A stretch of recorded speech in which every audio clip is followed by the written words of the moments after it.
Joining me now for a special episode of Locked On Gators is Isaac Shea, the host of Locked On Tar Heels, Locked On College Basketball, a writer for Keeping It Heel. And Isaac, I'm glad we get to do this because we have Yes. fun in texts and in the group chat, and now we get to actually talk about basketball. And you are one of the best college basketball minds that I know, and I Thank am not one of the best college basketball minds that I know. So I think this is a perfect pairing. But there's one thing that I wanted to talk to you about primarily because I know that when Todd Golden got hired, I feel like you and Andy Patton were kind of, I don't want to say advocates, but supportive of it. He is the new age analytics based coach, which we'll talk about the analytics. But you. I think the thing for Gators fans is that Todd Golden's approach is so different compared to Mike White. Mike White was, slow it down, get the ball to Colin Castleton in the paint, and just play defense. Or don't get the ball to Colin Castleton in the paint, give it to him at the top of the key and hope that he can somehow back a dude down and still have an actual possession. But obviously for Florida with Todd Golden, more up tempo means more scoring opportunities, for both the Gators and their opponent Their in turn. opponents. Yeah. Yeah, but what does it mean for the Gators in short term and long term in terms of just this insane difference that we're about to get in pace? Yeah, well, I'll say as somebody that you talked about, I cover the Tar Heels. This is something a lot of Tar Heels people experienced last year with the switch from Roy Williams to Hubert Davis. Is anytime you have a coaching change, even if you're keeping a pretty similar system, there are going to be changes to how people feel, and they're so used to like this is how Billy Donovan did it, this is how Mike White did it, and I want that, and I miss it, and I need it because it's comfortable. And so let me just say to the fan base right out of the gate, like just just embrace the new, whatever that may be and whatever that may look like. I think that's the first thing that you just have to get on board with. And I know there's going to be, well, when Mike White was here, we took our time and it was great. But that's just not going to be necessarily how it will be. So I think the biggest thing in the short term is just be okay. Just be okay bringing in a new coach. Todd Golden's doing a great job, and you can believe in him. Now, as Brandon just said, so many of his decisions and the things he does are analytics based. And so that's going to lead to some, going for it on 4th and 9 type things, if you'll allow me a football analogy there. And so sometimes it might mean him making an in-game decision that just doesn't seem to make sense. And it might not work out every single instance of that. But in the grander scheme, if it's working out 70% of the time, then you're in good hands. Now, what's weird about it for this year is Colin Castleton is kind of an enigma for a Todd Golden analytics based thing. I don't think he would be Todd Golden's prototypical five because, like, you think about the modern basketball game, and we want people who can shoot. And Colin Castleton, 0 for 9 from 3 last year, 0 for 17 in his career. So, right, like that is not the prototypical analytics based big that we're looking for. So it's a little bit of a funny match. But it works and it is going to be fine. You look around the country at all of these bigs that are of a similar vein to Colin Castleton getting all-American buzz. Drew Timme, Oscar Tshiebwe, Armando Bacot, Hunter Dickinson at Michigan. Like, why can't Colin Castleton be in that same conversation? I think he absolutely can be. But when you look at the one-time transfer portal and everything we have with that now, it affords Todd Golden the ability to go out and remake a basketball roster very quickly, because as opposed to football, you've only got 13 scholarships available to you in basketball. And so you go out and get somebody like Trey Bonham, who will be the backup point guard, probably. That's the expectation. He's a great example of this. Is the team looks at all their analytical models, they look at the thousands of people out there in the transfer portal, and they say, that's our guy. Let's go get him. Yeah, and I mean, I'm glad that you brought up Colin Castleton because this is something I was planning on asking to begin with, where he is, I think you could say he's arguably the best post scorer in basketball, arguably.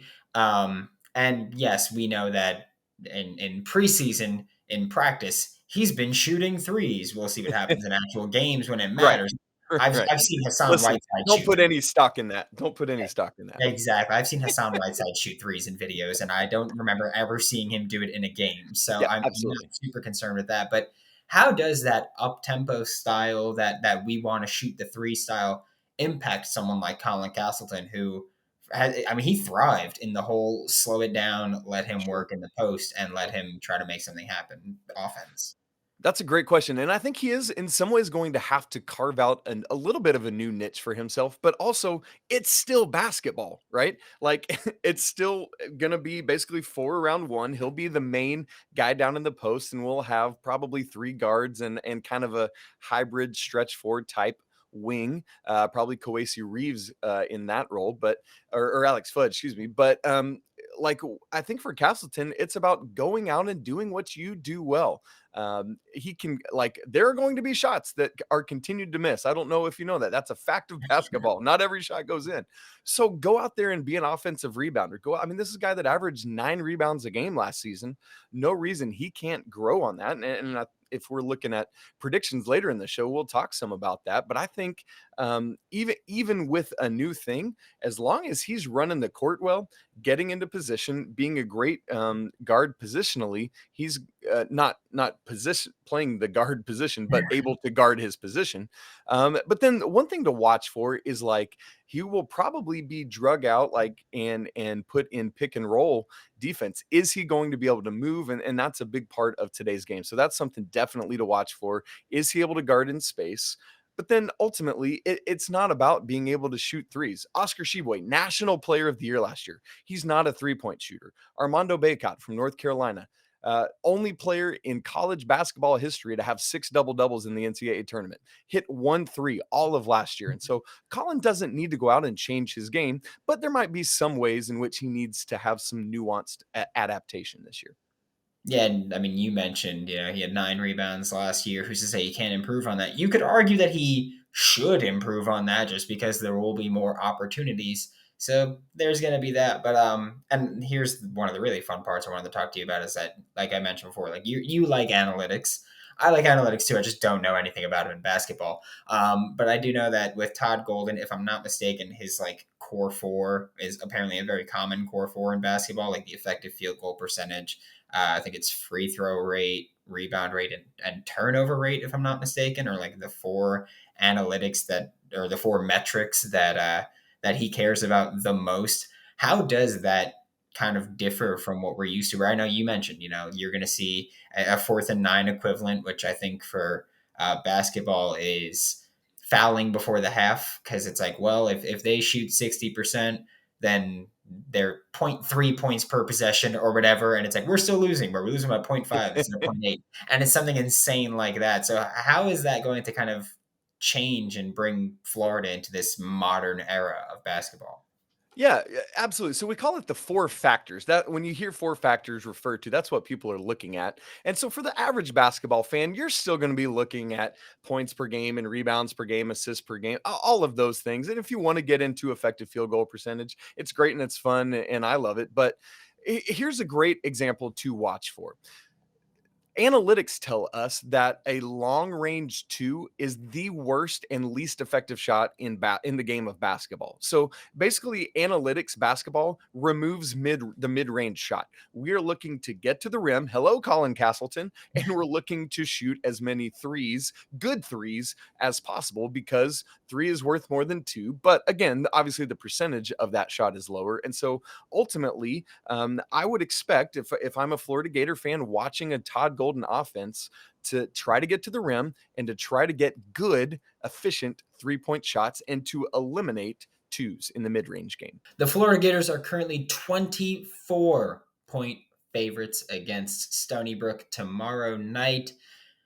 I'm telling you, I have no idea what I should be betting, but I'm betting that they will cover the spread just because, let's do it. Let's let it ride. Why not?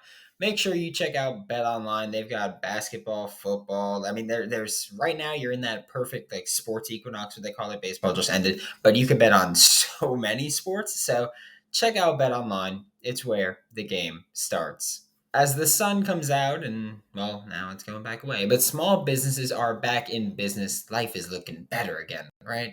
LinkedIn Jobs makes it easier for you to grow your team. LinkedIn Jobs makes it easy for you to find the people that you want to interview, maybe hire, because with like screening questions, you can kind of narrow that list down and prioritize who you want to look to. You're busy, it's called a business because you're busy. You can't spend your time looking through all the non-qualifiers, we'll say. But don't take my word for it. Every week, nearly 40 million job seekers visit LinkedIn. They're looking there for a reason. Post your job for free at linkedin.com/lockedoncollege. Terms and conditions apply. Yeah, I think I was watching one of Todd Golden's coach clinics that he did, and in it, I remember him saying the baseline mid-range shot is the least efficient shot in basketball. Not going to happen. And I was like, okay, which is great because Florida shot those. I feel like a decent amount last year. Is mainly like Flanders Fleming who shot them. I feel like, but as long as they're gone, I'm cool with it. He is, yes. Moving on to the actual on court product, of course, this is coming out on Monday. First game, Stony Brook. First three games before Florida State are Stony Brook, Kennesaw State, and Florida Atlantic. What should Gators fans really even be looking for in those games where Florida's likely going to be the heavy favorite in all Right, three, but right. it's a season with new head coach, a solid amount of roster turnover, new freshmen coming in, and a new system where I'm more of a football guy, so you don't really get the tune-ups like that. You get maybe one game that's an anticipated gimme game, but here you've got a few to start the year. So what are you even really looking for on the court? For sure. That's a great question. So, basically, with these three tune-up games, as you said, Stony Brook, Kennesaw State, and Florida Atlantic, I'm looking to see with a lot of roster turnover and a new coach, who is a dude, right? Who is going to come out and show me things? I feel like we obviously know what we're getting with Colin Castleton, but everyone else is like, who is number two? Who is three, four, five? The guys that we can trust in. And so, as a team, if I'm Todd Golden, here's what I'm expecting. You need to come out and compete. This game is about Florida. This game is not about Stony Brook or Kennesaw State or Florida Atlantic. We are playing up to who we want to be and not playing against the opponent. All due respect, Florida Atlantic is one of the worst teams in Division One basketball this year, right? And so the Gators just need to come out and do Florida, because in these three tune-ups, and there will be some more non-conference tune-ups later. I looked at the rest of the non-con, and there's this tougher chunk, but then you get back and you have some easier games again. So you use these to just kind of measure, what have we learned about ourselves in the preseason? What can we put on the floor? It's an opportunity to, hopefully, if you do the things you want to do, to tinker a little bit with some lineup, different lineups. Who are the people that end up doing well together? You see what you see in practice and scrimmage, but it's just different when the lights come on and you let a crowd in and you're playing against somebody that's not your teammates that know what you're running as soon as you call play one or whatever, right? And so, but man, here's the thing, Brandon. We get those three games, but then, as you said, circle game 4 on November 18th when the Gators head to Tallahassee. You think about what Leonard Hamilton teams do at Florida State. They are long. They're athletic. They roll 10 deep usually, and you have like 83 guys scoring between 10 and 12 points a game. And so I think that even more so than these three tune-ups will be revealing of what Todd Golden has. And then don't forget, immediately after that Florida State game, it's up to Portland for the PK 85, where, my goodness, the bracket, the side of the bracket that Florida is in, they'll start with Xavier and then get either Duke or Oregon State after that. And then after that, it's either Gonzaga, Purdue, West Virginia, or Portland State if they lose the first two, probably. And so, man, like, there is not much time for a ramp up. And so Todd Golden really needs to find what he has in these first three games and then have the ability to say, okay, who are the dudes we can trust? Again, because we've got all these transfers in and we can talk about them as well. But it's just, you don't you just don't have all that much time. But when you think about Florida State, I feel great about what Kyle Lofton will do coming in, 6'4" guard with a 6'9" wingspan. I mean, you feel great about him and how he'll match up against Florida State. But it's what do we have at positions 2, 3, and 4? Shooting guard, at the wing, and at the small or power forward. Yeah, I feel like Florida's got a new head coach in football and basketball, and I feel like both of those guys got kind of screwed out of having tune-ups where Billy Napier with football, his first games against number 7 Utah, and then now Todd Golden. It's like, yeah, you get these 3 tune-ups, then you get Florida State, and you get to run the freaking gauntlet on the West Coast over there. And it's just like, Right. okay, so we're just not having fun this year.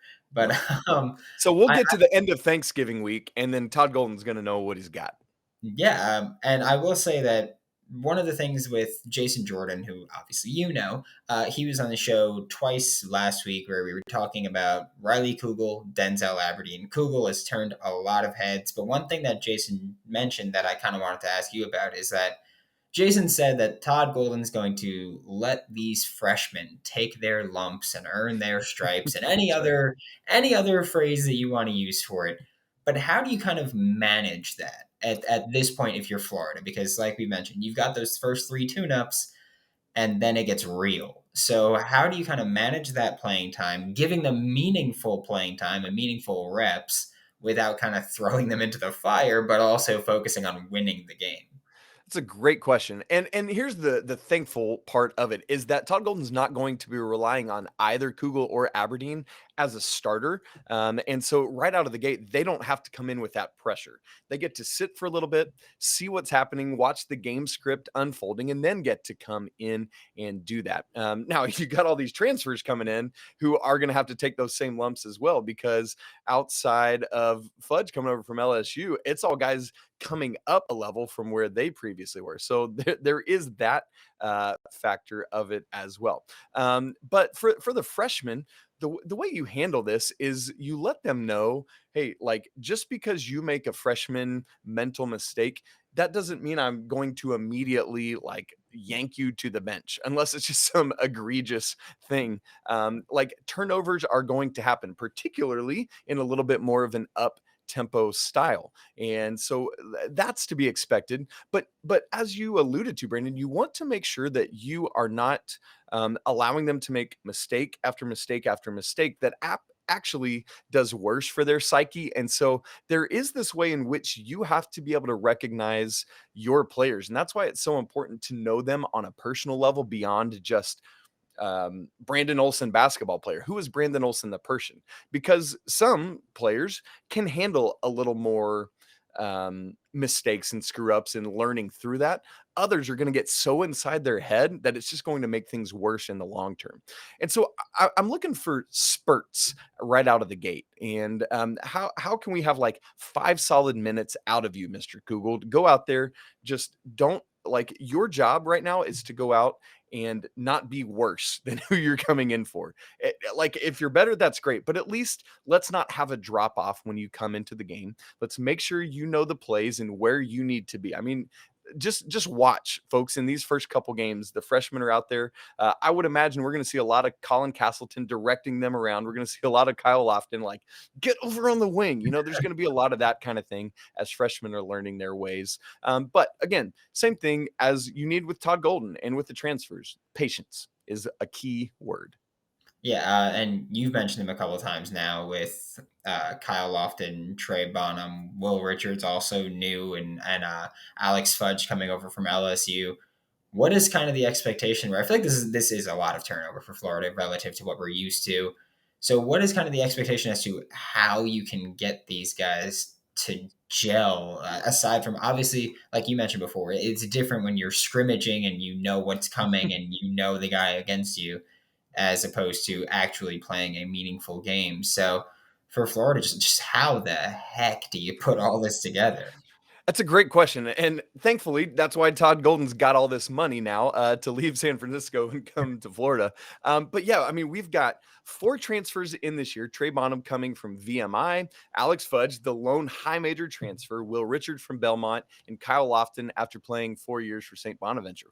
Keep in mind, here's something that I think is going to be very helpful. You look at the roster that's already in place: Myron Jones, Penn State transfer; CJ Felder, Boston College transfer; Will Richard, Colin Castleton. You've got all these guys who, Colin Castleton had been at Michigan. And so they know the drill of like, here's where we had been before. And now we came in to Florida as well and have been through that. And so you've got some of these veteran guys that have been there a couple years that can help bring the transfers along.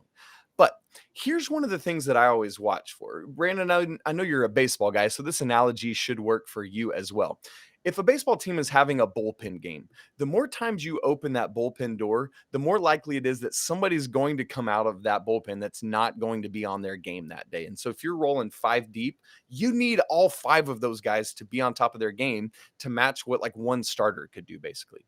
And so the question is, for these guys coming up a level or two from low major to high or mid major to high major, are they going to translate to the high major level? Is it going to be too quick for them?